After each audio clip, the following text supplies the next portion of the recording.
guys, so today I wanted to film an Arab inspired makeup look because I think that these makeup looks are amazing if you want to do something really different for a night out or a special dinner. It's definitely an evening makeup look. It's very kind of heavy on the eyes and tends to be more kind of nude on the lips. Today I wanted to do a kind of purpley one, so I'm going to start with foundation and I'm going to use Revlon Colourstay in Sand Beige. I really like this foundation and I don't have any fake tan on at the moment, and this is one of the only kind of paler foundations I own, so that's why I'm using this today. So I've just popped some of that onto the back of my hand and I'm going to use my Bobbi Brown, what's this called again, Face Blender. This is my favourite foundation brush at the moment. I put it in my monthly favourites video.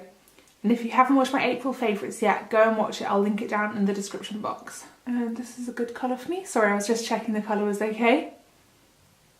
And I'm just going to blend this. I say blend it, I guess I'm kind of buffing it all over my skin.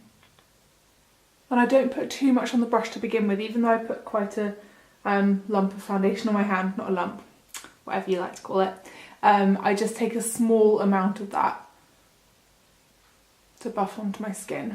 And as I said in my April favourites video, this foundation brush just makes your foundation look beautiful. It seems to put on just the right amount of foundation and it just makes your skin look so flawless. Like, I don't know if you guys can see, but it's starting to look rather nice and quite natural as well, which I really like.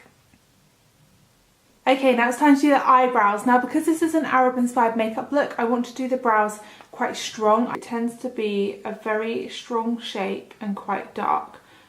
I like to start off with a lighter pencil. This is Lingering from MAC, that's not too dark.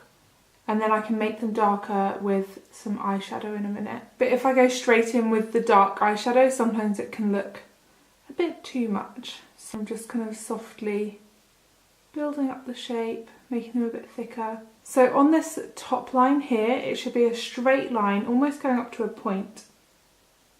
And then from that point, you want to come down. Okay, so now that I have the shape of the brows in, I'm going to take Mystery eyeshadow, which is a dark matte brown from MAC, and an angled brush. This is a MAC 266 brush. And I'm just going to do really feathery kind of strokes throughout the whole brow. So doing it this way, I then haven't got a block of Mystery eyeshadow on both eyebrows. It just looks slightly more natural. For the eyes, you want to start with a creamy eyeshadow as a base. I'm going to use By Terry Shadow Stick in the colour Misty Rock. And then I'm just going to blend that with my finger. I'm going to put this underneath the eyes as well. Next I'm going to go in with Trax eyeshadow from MAC, which is this one here. It's like a muted purple with gold flecks of shimmer in it. And I'm just using a MAC 217 brush just to buff that all over my lid. I'm just going to take a bit of Trax underneath my eyes as well. And this will give us a really smoky effect. Next I'm just going to take Black Tide from MAC. This is a glittery black eyeshadow, but any black eyeshadow will do for this bit. And on my angled brush I'm just going to put this really close to my lash line. Next I'm going to take some Quarry eyeshadow, which is a matte, like muted purpley colour, like greyish purple. And I'm going to use the Zoeva Petite Crease brush. I really love this for getting crease definition. And as I get to the outer corners, I'm just going to wing it out slightly and up towards the brow. So just going through the crease, right the way in and out, and then flicking it up slightly. Now I want to add a bit more of an intense purple, so I'm going to take Nocturnal eyeshadow. Oh, there it is. Nocturnal eyeshadow from MAC and an angled brush. And just where I put the Quarry eyeshadow, I'm just going to run this through. So flicking it up at the edge. Then using the brush that I used to put Quarry through the crease, I'm just going to blend that in. So I'm not doing a real kind of cut crease look here, it's just going to be a subtle kind of version of that. it's time for liner. An Arab makeup look would not be complete with liquid liner that goes right the way into the inner, I can't say that, right the way into the inner tear duct area, like down here, and then flicking all the way out as well. My favourite liquid liner at the moment is the L'Oreal Super Liner. I've got the one that is called Black Lacquer.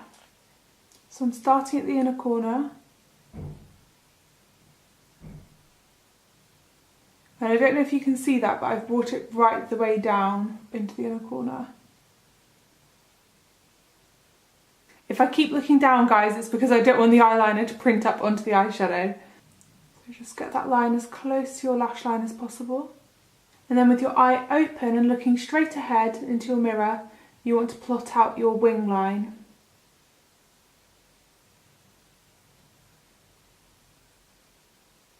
I like to just follow the line up using my bottom lash line as a guide, so as if my bottom lash line just carries on. And then I just look down and join that line up with the lash line. The reason why I plot out the wing with my eye open is because if you do it with your eye closed, sometimes you can open it and then the wing will be wonky, so it's always best to do that with your eye open. And then just once you've done the line, you can then look down to do what you want with it and fill it in. Okay, so again, I'm looking down, guys, because I don't want to smudge my liner, but the classic liner mistake has happened. I've made this one thicker than this one, so now I'm just going to make this one a bit thicker to match up with this one.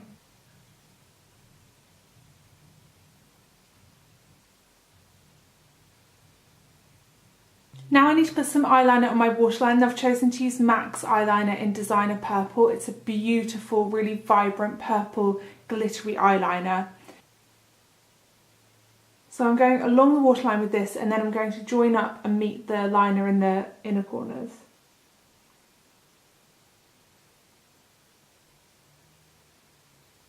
Just going to add lots of my Maybelline The Falsies mascara on my top and bottom lashes.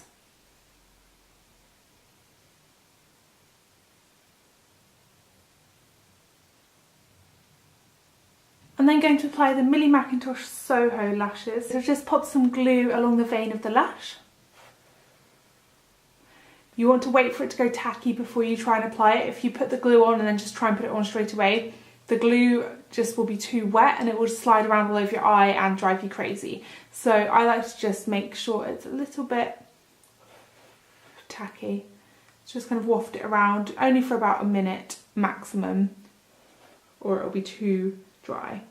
Then I take some tweezers and just grab the lash in the middle, and then I just place it down on top of my natural lashes as close to the lash line as I can.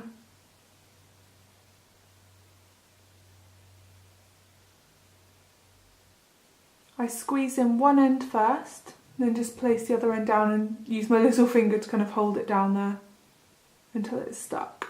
And that's how I apply lashes. And that is the eyes done. I'll just come in close so that you can see them. The glue, if you can see any little white bits of glue, that will all dry clear, so don't worry about that. For concealer, I'm going to use my Collection Lasting Perfection Concealer in number 1, Fair. And then I'm actually going to use a fluffy eyeshadow brush to blend this in because I find that it just blends it in the nicest. It's kind of similar to the foundation brush that I used as well. It's really good for blending under the eyes. Now you just need to set your foundation and concealer with some powder. You can use any powder you like, but I'm going to use the Dior loose powder just because I got this recently and I really want to use it in a tutorial because it's so gorgeous. And then I'm going to use my Clarins bronzer just to contour my cheekbones and bronze up my skin a little bit. I just mix the two colours together and it makes a really nice colour for me. Just bringing this up my temples as well. And across the top of my forehead as well, because this just makes your face shape look really lovely. Then instead of blush, I'm just going to use my MAC Mineralized Skin Finish in Redhead. This is an older one that I've had for years, so you can use any kind of MAC Mineralized Skin Finish you want, or any kind of shimmery highlighter, because I think that blush would just be too much with this look. So just a bit of this across the tops of the cheeks and the apples of the cheeks. Just makes your skin look so glowy and beautiful. And finally for the lips, I'm going to use Chanel Rouge Coco Shine in the colour Satisfaction. I am just obsessed with this lipstick at the moment. It's my favourite colour. I just think this is the most perfect nude lipstick for me ever. And then I'm just going to add a bit of my lip gloss, the Tanya Burr lip gloss in the colour Chic, and this is also my favourite nude thing at the moment. So my favourite nude lipstick is this, and my favourite nude lip gloss is this. I do have paler ones in my collection, like Just Peachy and Afternoon Tea, but I actually prefer a slightly less pale nude because I just think it looks really beautiful. And I'm just obsessed with this lip gloss at the moment. It kind of matches the lipstick perfectly. So I'm not adding too much because I don't want my lips to be majorly glossy, just to have a slightly glossy finish. And this is the finished look. I really just kind of made it up as I went along and used the Arab makeup as an inspiration, and I just really love how it turned out. I need to make some kind of fancy dinner plans with Jim now because this makeup look is just too good to waste, so I'm definitely going out tonight. If you guys end up recreating this makeup look for a night out or something, I would absolutely love to see how you get on. So please send me pictures. You could use the hashtag. What hashtag should we use? Use hashtag Tanya Arab makeup. I'll put it up on the screen now, and then I can search through the hashtag on Instagram and Twitter and see how you guys got on and kind of comment on your photos and stuff. Oh, and if you missed my last video, I did a baking video in Jim's mum's kitchen and I really loved it. So if you missed it, I will link it down below and at the end of this video, so make sure that you go and watch it. I made brownies, but not using any kind of refined sugars or butters or flour or anything. It's all made using healthier ingredients than a traditional brownie. So you can go and watch that if you'd like to. I hope you all have a fantastic rest of your day, and I will see you in my next video. Bye! Guys, I just have to quickly add on to the end of this video that after filming I took a selfie using the Noir filter on my iPhone, so if you have that and you recreate this makeup look, then make sure you take a selfie with the Noir filter. That's really hard to say because it looks so cool. Okay, see you later guys, bye!